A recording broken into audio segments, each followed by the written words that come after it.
دوسری چیز جس کی وجہ سے دوسرا ہدف مقصد جس کو حاصل کرنے کے لیے حملہ کرنا جائز ہے وہ یہ کہ اگر مسلمانوں کی پیش قدمی روک دیں کفار اپنی کسی تدبیر سے، یا قلعہ بند ہو جائیں اور ایسی تدبیر اختیار کر لیں کہ مسلمان ان کا کچھ بھی نقصان نہ کر پا رہے ہوں،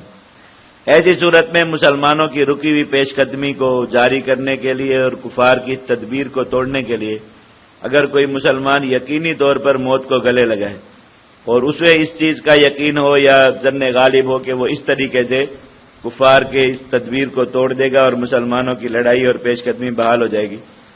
تو وہ ایسا کام کر سکتا ہے، اقتحام کا یہ جائز ہے۔ اور اس کی دلیل حضرت براء بن مالک رضی اللہ تعالیٰ عنہ کا عمل۔ حضرت براء بن مالک رضی اللہ تعالیٰ عنہ نے جنگ یمامہ میں جو مسلمہ کذاب کے خلاف لڑی گئی، حضرات صحابہ کرام کو مجبور کر کے ایسا عمل کرایا تھا۔ وہ جب یہ جنگ یمامہ میں مسلمانوں نے ان کا جو ہے وہ کافی ان پر دباؤ ڈالا میدان جنگ میں، جو مسلمہ کی قوم تھی، ان کا ایک باغ تھا جو بہت اونچی چار دیواری تھی اس کے چاروں طرف، یہ سب اس کے اندر گھس گئے اور اس کا جو ہے انہوں نے دروازہ بند کر لیا۔ اب مسلمان باہر سے نہ حملہ کر سکتے تھے نہ اس باغ کے اندر گھس سکتے تھے، اور اندر سے انہوں نے باغ کی دیواروں کے ساتھ چھوٹی چھوٹی سیڑھیاں بنائی ہوئی تھی، تو ان پر چڑھ کر مسلمانوں پر اچانک تیر مار کر غائب ہو جاتے، اور پھر مسلمان باہر سے ان کا کچھ بھی نہیں بگاڑ سکتے تھے۔ اس طرح 70 سے زیادہ صحابہ کرام حفاظ اس لڑائی میں ان کی تیر اندازی سے شہید ہو گئے، لیکن صحابہ کرام کو کوئی تدبیر سمجھ میں نہیں آ رہی تھی کہ کس طرح ان کا مقابلہ کریں اور ان کو نقصان پہنچائیں یا ان کی تیر اندازی کو روکیں۔ حضرت براء بن مالک رضی اللہ تعالیٰ عنہ نے ان کو کہا، صحابہ کرام کو، کہ آپ لوگ اگر مجھے اٹھا کر اس باغ کے اندر پھینک دیں دروازے کے سامنے، تو میں اندر گھس کر جو ہے وہ دروازے کے سامنے لڑ کر جتنے لوگوں کو مار سکا دروازہ کھول دوں گا، تو آپ لوگ اندر گھس کر پھر ان کو قتل کریں اور ان کے خلاف لڑائی کریں۔ تو ابتداء حضرات صحابہ کرام اس بات کو نہیں مانے کہ ہم اپنے ہاتھوں سے کسی کو اس طرح موت کے حوالے نہیں کر سکتے، لیکن جب انہوں نے دیکھا کہ اس کے علاوہ کوئی تدبیر بھی کارگر نہیں ہو رہی اور کوئی صورت سمجھ میں نہیں آ رہی لڑائی جاری کرنے کی، تو انہوں نے پھر اسی پر عمل کیا اور حضرت براء بن مالک رضی اللہ تعالیٰ عنہ کو اٹھا کر دروازے کے سامنے اندر پھینک دیا گیا باغ میں، اور انہوں نے وہاں جا کر لڑتے ہوئے مسلمانوں کے لیے دروازہ کھول دیا۔ اس طرح مسلمانوں کا لشکر جو ہے وہ اس کے اندر داخل ہوا۔ تو اس سے استدلال کیا حضرات فقہائے کرام نے کہ مسلمانوں کی رکی ہوئی پیش قدمی کو بحال کرنے کے لیے اور کفار کی تدبیر کو توڑنے کے لیے ایک مسلمان اگر ایسا کام کرے تو جائز۔ تیسرا موقع جس پر اقتحام درست ہے وہ یہ کہ مسلمان میدان جہاد میں دشمنوں کے غلبے کی وجہ سے اور ان کے زور آور ہو جانے کی وجہ سے چھوڑ رہے ہوں میدان، اور لڑائی سے عجز ان کے اندر ظاہر ہو رہا ہو کہ نہیں لڑ سکتے اور پسپائی اختیار کر رہے ہوں، ایسے وقت میں اگر کوئی مسلمان اقتحام کرے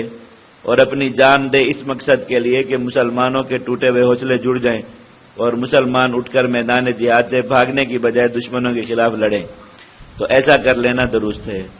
اس کی دلیل حضرت انس بن نضر رضی اللہ تعالیٰ عنہ کا واقعہ ہے جو غزوہ احد میں پیش آیا۔ غزوہ احد میں جب نبی کریم صلی اللہ علیہ وسلم کے بارے میں یہ بات مشہور ہو گئی کہ آپ کو شہید کر دیا گیا، تو اس وقت جو ہے صحابہ کرام کی ایک جماعت نے ہتھیار رکھ دیے تھے میدان جنگ میں اور ایک طرف ہو کر بیٹھ گئے، لڑائی میں حصہ نہیں لے رہے تھے۔ مشرکین کا لشکر مسلسل نبی کریم صلی اللہ علیہ وسلم پر اور جو بچے کچے صحابہ تھے میدان میں آپ کا دفاع کر رہے تھے ان پر حملے کر رہا تھا، اور یہ لوگ دور سے بیٹھ کر دیکھ رہے تھے، لڑ نہیں رہے تھے۔ تو حضرت انس بن نضر رضی اللہ تعالیٰ عنہ کے پاس سے گزرے اور کہا کہ کیا بات ہے آپ لوگ اس طرح غافل ہو کر اور عاجز ہو کر میدان جنگ میں بیٹھے ہیں؟ تو انہوں نے کہا کہ اللہ کے نبی صلی اللہ علیہ وسلم شہید ہو گئے اور جو ہے وہ مسلمانوں کا اتنا نقصان ہوا، اب ہمیں سمجھ میں نہیں آ رہا ہم کیا کریں اور کس کی خاطر ہم لڑیں۔ تو انہوں نے کہا کہ اللہ کے نبی جس کام پر شہید ہوئے آپ لوگ بھی اسی دین پر شہید ہو جائیں، اور یہ دیکھو میں جو ہے وہ احد پہاڑ کے ادھر سے مجھے جنت کی خوشبو آ رہی ہے اور میں جو ہے وہ بس شہید ہونے کے لیے جا رہا ہوں۔ یہ کہہ کر انہوں نے اپنی زرہ اور قمیض اتار کر ان صحابہ کرام کے سامنے زمین پر ڈال دی تاکہ انہیں یقین ہو جائے کہ وہ ایسا استشہادی حملہ کرنے والے ہیں، اور پھر انہوں نے دشمن پر حملہ کیا اور بہت دور تک لڑتے لڑتے جو ہے وہ ان کو کاٹتے گئے حتیٰ کہ ان کا رخ موڑ دیا دشمن کے حملے کا نبی کریم صلی اللہ علیہ وسلم سے، اور پھر وہ شہید ہوئے۔ تو ان صحابہ کرام کو یہ دیکھ کر ان کے اندر جو ہے وہ جذبات بیدار ہوئے اور عزم ان کا زندہ ہوا کہ ہمیں بھی یہ کام کرنا چاہیے۔ تو پھر یہ صحابہ کرام اٹھے اور انہوں نے دشمن پر حملہ کیا. تو غزوہ احد کی جو آخری حالت تھی وہ یہ تھی کہ کفار نے پھر اس میں شکست کھائی. یہ غزوہ احد کے بارے میں اطلاق کے ساتھ یہ کہنا کہ اس میں مسلمانوں نے شکست کھائی یہ درست نہیں ہے. غزوہ احد کا جہاں واقعہ آئے گا تفصیل سے یہ بات عرض کی جائے گی. غزوہ احد کی ابتدا میں بھی مسلمانوں کو فتح ہوئی اور غزوہ احد کے آخر میں بھی مسلمان ہی فتح یاب ہوئے. کفار کا لشکر میدان جنگ سے بھاگا. مسلمان تو بہت دیر تک غزوہ احد کے اندر ہی مقیم رہے. اللہ کے نبی صلی اللہ علیہ وسلم کی مرہم پٹی ہوئی. صحابہ کرام جو زخمی تھے ان کے زخموں کو دھویا گیا. جو شہید ہوئے ان کے جنازے ادا ہوئے, ان کی تدفین ہوئی. یہ سارا کام مسلمانوں نے میدان احد کے اندر کیا. کفار کا لشکر میدان احد سے بھاگ گیا تھا دوبارہ. اور یہ حضرت انس بن نضر رضی اللہ عنہ کی اسی کارروائی کی وجہ سے ہوا کہ ان کے ایسا کرنے کے بعد حضرات صحابہ کرام اٹھے, انہوں نے دشمن پر حملہ کیا اور اس طریقے سے انہیں کر کے بھگایا. اور یہ خلاصہ ہے اس پوری بحث کا. امام محمد رحمۃ اللہ علیہ کے نزدیک انہوں نے الشعر الکبیر میں لکھی کہ ایسا استشہادی حملہ کرنا اس میں ایک مسلمان یقینی طور پر موت کے اسباب اختیار کر کے دشمن پر حملہ آور ہو جائز ہے ان 3 مقاصد کو حاصل کرنے کے لیے. ان کے علاوہ درست نہیں ہے. اور ان 3 مقاصد کے لیے جب کیا جائے تو یہ اللہ رب العزت کے ہاں مقبول ترین اور افضل ترین شہادت کا درجہ رکھتا ہے.